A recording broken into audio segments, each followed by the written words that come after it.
علیکم ورحمۃ اللہ وبرکاتہ۔ محترم ناظرین کرام، پروگرام آن لائن سوال جواب کے سیشن میں ہم مفتی عبدالواحد قریشی صاحب کے ساتھ موجود ہیں۔ جیسا کہ آپ حضرات جانتے ہیں، آپ کے روزمرہ کے مسائل اور ان کے جواب حضرت استاد جی دیتے ہیں، تو آج بھی کچھ سوالات ہم حضرت کی خدمت میں لے کر آئے ہیں۔ سب سے پہلا سوال ہمارے پاس جو ہے زین العابدین کا، وہ پوچھتے ہیں دنیاوی تعلیم حاصل کرنا عبادت ہے کہ نہیں؟ بسم اللہ الرحمن الرحیم، نحمدہ ونصلی ونسلم علی رسولہ الکریم، اما بعد۔ دینی تعلیم کا حصول ضرور عبادت ہے، دنیاوی تعلیم کا حصول عبادت نہیں، ہماری ضرورت ہے۔ ضرورت کو اگر بندہ عبادت کے لیے بدلتا ہے تو پھر اس کی شرائط ہے۔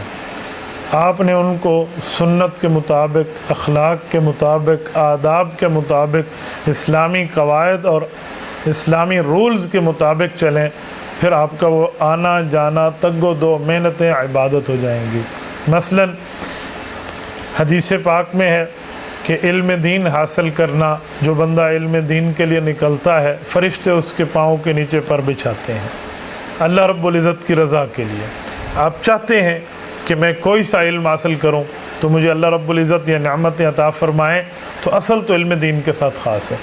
آپ دنیاوی تعلیم میں جاتے ہیں، آپ 100% اس کی نیت کر لیں کہ میں یہ علم حاصل کر کے دین کے لیے ہی چلاؤں گا، دینداری کے لیے ہی چلاؤں گا۔ مثلا آپ ڈاکٹر بن رہے ہیں تو آپ یہ طے کریں کہ میں دینداری کی حد تک رہوں گا، میں عام ڈاکٹروں کی طرح نہیں ہوں گا، بلکہ جو مریض ہوں گے میں اسے اپنا پیشہ نہیں سمجھوں گا، بلکہ میں اسے عبادت سمجھ کے جتنا ہو سکے گا ان سے تعاون کروں گا۔ اس طرح کی نیتیں کر لیں تو آپ کی نیت بدل جانے سے آپ کا اجر ہو جائے گا۔ باقی علم دین ہے جس کو بنیاد پر عبادت کہی گئی ہے۔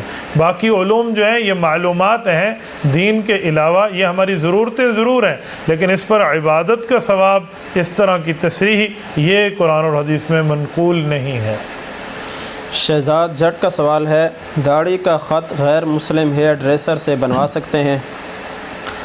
بھائی شہزاد، آپ کی داڑھی مبارک الحمدللہ سنت کے مطابق ہو، آپ داڑھی کی سیٹنگ کے لیے تشریف لے جائیں، داڑھی کا خط بنوانے کے لیے، تو آپ مسلم ہو یا غیر مسلم ہو سامنے والا، آپ اس کے پاس جا سکتے ہیں۔ ماہر ہونا چاہیے جو آپ کی داڑھی مبارک کو صحیح کر سکے، دائیں بائیں سے برابر کرے اور پوری ترتیب سے کرے۔ اس کے لیے مسلم غیر مسلم کی بات نہیں ہے کہ اگر آپ کے پاس کوئی مسلم نہیں ہے اور آپ غیر مسلم کے پاس چلے گئے تو آپ گناہ گار ہیں، جی ایسی بات نہیں ہے۔ غیر مسلم سے بھی آپ داڑھی کے خط بنوا سکتے ہیں، مسلم ہو تو بہت اچھی بات ہے۔ اور یہاں میں ایک چھوٹی سی بات کا اضافہ کرتے ہوئے آپ کی خدمت میں ایک بات کروں گا، صرف خط بنوانا ہے، داڑھی نہیں کٹوانی۔ آپ نے داڑھی مکمل رکھنی ہے۔ آج کل لفظ غلط چل رہا ہے، لوگ کہتے ہیں میں نے داڑھی بنوائی ہے صبح صبح۔ میں نے کہا داڑھی بنوائی نہیں ہے، تو نے تو داڑھی کٹوائی ہے۔ کٹوانے کو بنوانا نہیں کہتے، بنوانا اسے کہتے ہیں جو کم از کم ایک مٹھی ہو، اس کے بعد آپ اس کی سیٹنگ کرا لیں، یہ داڑھی بنوانا ہے۔ کہتے ہیں میں تو داڑھی بڑھاون گیا، بڑھاون نہیں تو ونجاون گیا۔ تو بنانے میں اور اس کے بگاڑنے میں بڑا فرق ہوتا ہے، اس لیے بنانے کی بات کیا کریں، بگاڑنے کی بات سے اللہ ہمیں محفوظ فرمائے۔ عبداللہ شیخ ہندوستان سے پوچھتے ہیں قبر کے اوپر مکان بنانا کیسا ہے؟ بھائی عبداللہ، حدیث پاک میں منع آیا ہے کہ بندہ قبر کے اوپر تعمیرات کرنا شروع کر دے۔ قبر کے اوپر تعمیر کی اجازت نہیں ہے، تو اسی لیے آپ قبر کو کھلا رکھیں، اس پر کسی قسم کے کوئی قبے وغیرہ نہ بنائیں۔ سیدنا علی المرتضیٰ رضی اللہ تعالیٰ کے لیے صحاح کی حدیث موجود ہے، رسول اقدس صلی اللہ علیہ وسلم نے فرمایا کہ علی ایک بالش سے اوپر جو مسمن قبر سے زیادہ بنی ہوئی اس کو گرا دیں اور قبے وغیرہ کے توڑنے کا حکم فرمایا۔ یہاں پر بعض لوگ کہتے ہیں کہ رسول اقدس صلی اللہ علیہ وآلہ وسلم کی دربار کو دیکھیں، حضور پاک علیہ الصلوۃ والسلام کے روضہ مطہرہ کو دیکھیں، گنبد خضراء کو دیکھیں، تو وہاں تو عمارت ہے۔ میرے دوستوں، معاملہ الگ ہے۔ میں دو جواب دوں گا۔ امیر شریعت سید عطا اللہ شاہ بخاری رحمۃ اللہ علیہ فرماتے تھے، میرے نانے کو اللہ نے جو فضیلت دی ہے تو اس کی فضیلت میں تم لوگ شامل کیوں ہوتے ہو؟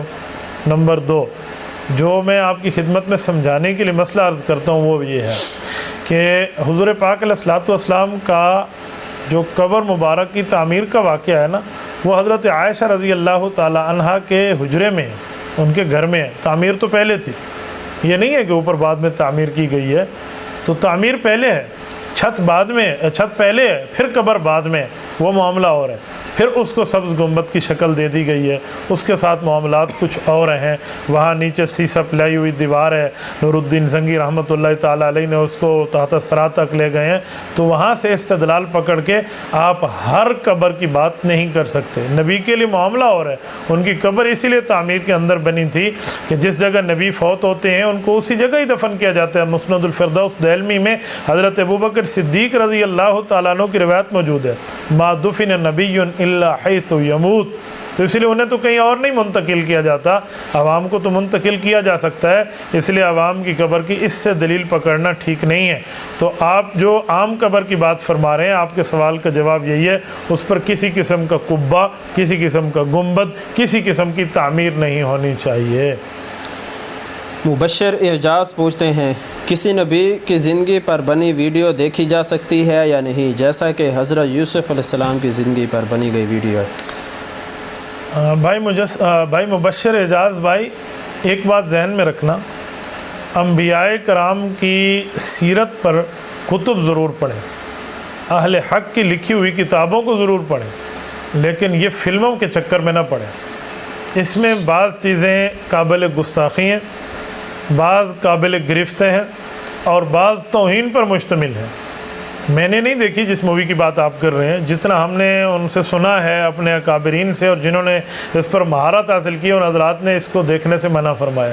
تو میں اس کے دیکھنے کو کبھی ریکمنڈ نہیں کروں گا کہ آپ ان کی فلمیں دیکھیں. جی نہیں، سب کچھ لکھا ہوا ہے. ما فرطنا فی الکتاب من شیء، قرآن کریم کی احادیث نبویہ میں، قرآن کریم میں، ان کی تفاسیر میں آپ علماء کی زیر نگرانی پڑھیں، سیرت کو پڑھیں، سیر کو پڑھ کے انبیاء کے حالات پڑھیں، واقعات پڑھیں، قصص پڑھیں، ان کی واقعات اور باتیں پڑھیں. تو پڑھنے کے ساتھ ہی آپ چلائیں. اور ایک بندہ کہنے لگا جی میں پڑھا ہوا نہیں، تو میں نے کہا آپ سننا شروع کر دیں. کان مبارک کی نعمت تو اللہ نے آپ کو دی ہے، آپ سننا شروع کر دیں، وہ پڑھنا شروع کر دیں گے. تو یہ فلمیں دیکھنے کی میں کسی صورت آپ کو اجازت نہیں دوں گا. اس فلموں میں بہت سی چیزیں گناہوں پر مشتمل ہوتی ہیں، بہت سی چیزیں گناہوں پر مشتمل ہوتی ہیں. ایک انبیاء کی شبیہ بنانا، صحابہ کرام، اہل بیت عظام، ائمہ اطہار کی جو ہے نا کیا کہتے ہیں وہ شبیہیں، اور پتہ نہیں پھر میوزک، اور پتہ نہیں کیا سے کیا معاملہ. یہ مفضی الی ذنب ہے، گناہ کی طرف لے جانے کے ایک ذریعہ. ہو سکتا ہے فی نفسی اس کی چیز کی گناہ نہ ہو، لیکن ان میں گناہوں کے مجموعے کی وجہ سے چیزیں بڑھ جاتی ہیں. تو آپ ان فلموں سے پرہیز کریں، باقی انبیاء کی سیرت اور قصص کو ضرور پڑھیے. ملک عثمان پوچھتے ہیں کیا حضور اکرم صلی اللہ علیہ وسلم کو قرآن پاک میں نور کہا گیا ہے؟ ملک عثمان صاحب، آپ کا سوال پورا نہیں ہے، آپ کا سوال آدھا ہے. حضور پاک صلی اللہ علیہ وآلہ وسلم کو قرآن کریم نے کہتے ہیں جی نور کہا ہے. پہلے تو اس آیت جو سورۃ مائدہ کی آیت نمبر 15 ہے، قد جاءکم من اللہ نور و کتاب مبین، اس آیت میں نور سے مراد رسول اللہ کی ذات ہے یا قرآن کریم کی جو ہے نا کیا کہتے ہیں بات کی جا رہی ہے؟ یہ دونوں تفسیریں موجود ہیں. تو جب صرف یہ ہے کہ رسول اللہ کے لیے لفظ نور اترا ہے اور وہ قرآن کے لیے نہ ہوتا پھر تو بات ہوتی. تو تفسیریں دونوں ہیں. قد جاءکم من اللہ نور و کتاب مبین، تحقیق آپ کے پاس نور، کتاب نور آیا اور کتاب ہدایت ہے. کہتے ہیں نور اور کتاب ہدایت ایک ہی چیز ہے، کیونکہ انا انزلنا الیکم نورا کی آیت میں اللہ پاک نے قرآن کریم کو نور کہا ہے. تو یہ بھی تفسیر موجود ہے.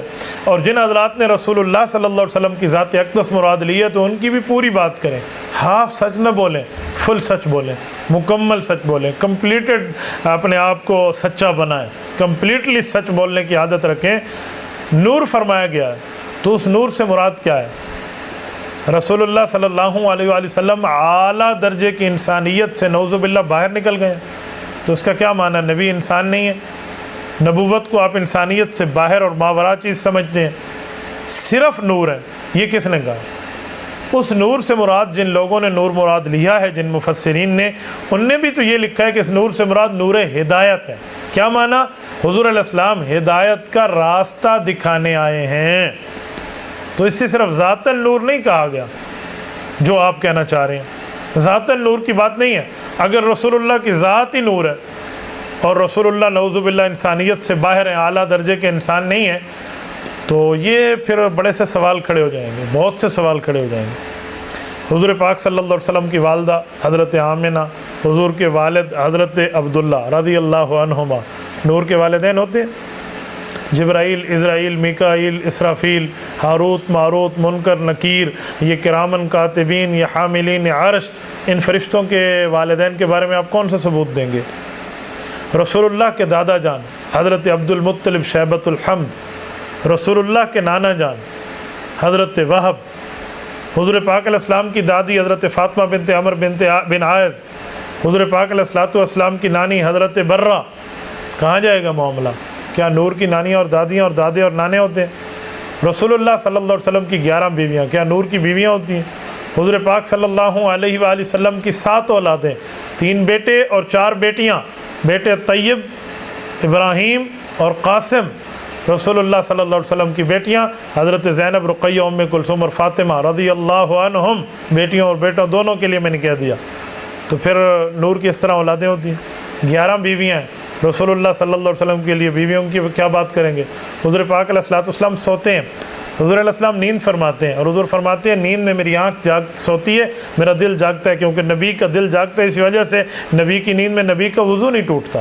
پیغمبر صلی اللہ علیہ وسلم کے دل پہ نیند میں وحی آتی ہے تو وہی ہوتی ہے، صرف خواب، نرا خواب نہیں ہوتا، نبی کا خواب وحی ہوتی ہے۔ جیسے ابراہیم علیہ السلام نے خواب دیکھا تو صبح عمل کے لیے بیٹے کو بلا لیا، کیوں؟ وہ خواب نہیں تھا کہ ذبح کر رہا ہوں، وہ خواب وحی تھا۔ تو یہ انسانیت کا معاملہ ہے۔ تو اس انسانیت میں آپ یہ نہ سمجھیں کہ رسول اقدس صلی اللہ علیہ وسلم کو عام درجے کا انسان کہا گیا ہے۔ جو حضور کو عام درجے کا انسان کہے وہ مسلمان نہیں ہے، وہ بے ایمان ہے، اس کا اسلام سے کوئی تعلق نہیں ہے، وہ out of the boundary of Islam ہے۔ آپ کیسی بات فرما رہے ہیں؟ رسول اللہ صلی اللہ علیہ وسلم اعلیٰ درجے کا انسان ہے، ان جیسا کوئی نہیں ہے۔ رسول اللہ صلی اللہ علیہ وسلم کا مثل آپ کو کہاں سے ملے گا؟ جیسے اللہ اپنی خدائی میں یکتا ہے، رسول اللہ اپنی مصطفائی میں یکتا ہے۔ جہاں تک خدا کی خدائی ہے، اور میرے مصطفیٰ کی جہاں تک مصطفیٰ ہے وہاں تک مصطفیٰ ہے۔ آپ کیسے کہتے ہیں؟ رسول اقدس صلی اللہ علیہ وآلہ وسلم کو حسن تو اللہ نے جتنا دیا اس سے زیادہ چھپا لیا کہ امت کے دل پھٹ جائیں گے۔ تو رسول اللہ صلی اللہ علیہ وآلہ وسلم اعلیٰ درجے کے انسان ہیں، اور حضور کی صفت رسول اللہ صلی اللہ علیہ وسلم نور ہدایت ہے، اس پر کوئی مسئلہ نہیں ہے۔ نرا نور کہنا، صرف نور کہنا، اور بشریت اور انسانیت کا اور عقیدہ بشریت النبی کو ختم کرنا، یہ انصاف کے خون کرنے کے مترادف ہے۔ رسول اللہ صلی اللہ علیہ وآلہ وسلم انسان بن کر تشریف لائے ہیں، اسی لیے آپ کو اور مجھے اشرف المخلوقات ہونے کا لقب ملا ہے۔ اگر حضور علیہ الصلوۃ والسلام اعلیٰ درجے کے انسان نہیں ہیں تو ہم کس منہ سے اشرف المخلوقات ہیں؟ ہم کس منہ سے اشرف المخلوقات ہیں؟ پھر ہم اشرف المخلوقات تو نہیں ہیں۔ اشرف المخلوقات اللہ نے فرشتوں کو نہیں کہا، جنات کو نہیں کہا، باقیوں کو نہیں کہا، کیوں؟ ان کی ذات میں رسول اللہ تشریف نہیں لائے، رسول اللہ انسانیت میں تشریف لائے ہیں۔ قرآن کریم کہتے ہیں قل سبحان ربی هل کنت الا بشر الرسولا، اے پیغمبر صلی اللہ علیہ وآلہ وسلم آپ اعلان فرما دیں میرا اللہ ہر چیز سے پاک ہے، اور مجھے اللہ نے رسولوں کا بھی سردار بنایا، انسانیت کا بھی تاجدار بنایا۔ تو آپ صرف نور بات کر کے انسانیت سے باہر کرنے کی بات نہ فرمائیں، پورا سچ بولیں۔ اللہ ہمیں پورا سچ سمجھنے، سننے اور ماننے کی توفیق عطا فرمائے۔ جزاک اللہ خیر۔ اللہ تعالیٰ آپ کو سلامت رکھے۔ جزاکم اللہ تعالی، وآخر دعوانا ان الحمد للہ رب العالمین۔